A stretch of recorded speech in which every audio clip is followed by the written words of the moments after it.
سلام دخترا، چطورین؟ سابسکرایب کنید. قرار بریم بیرون، با من آماده شیم بریم انجامش بدیم. باشه یه تغییری نکردم، حتما تو کامنت بهم بگین.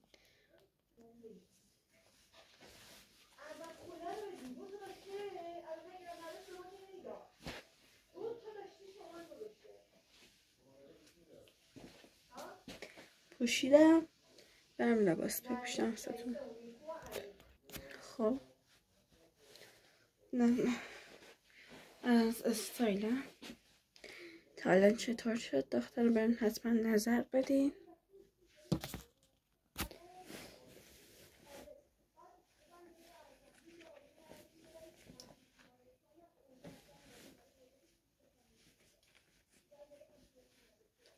یه کت سبزم پوشیدم.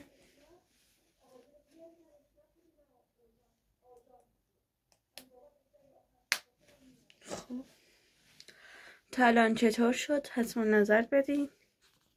خب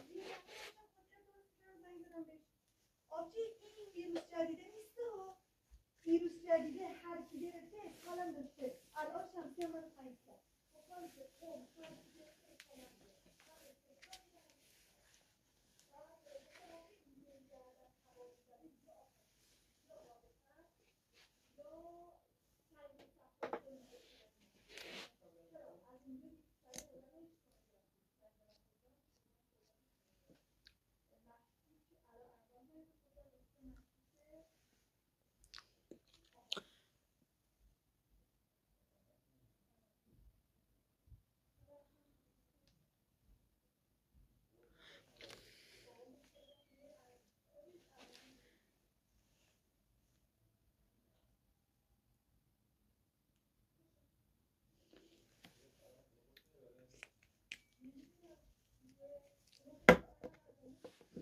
چطور شد دختر؟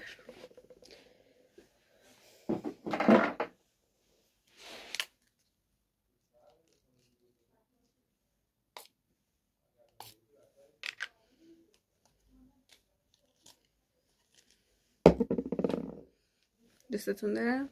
سابسکرایبتون نره، کامنت هم یادتون نره.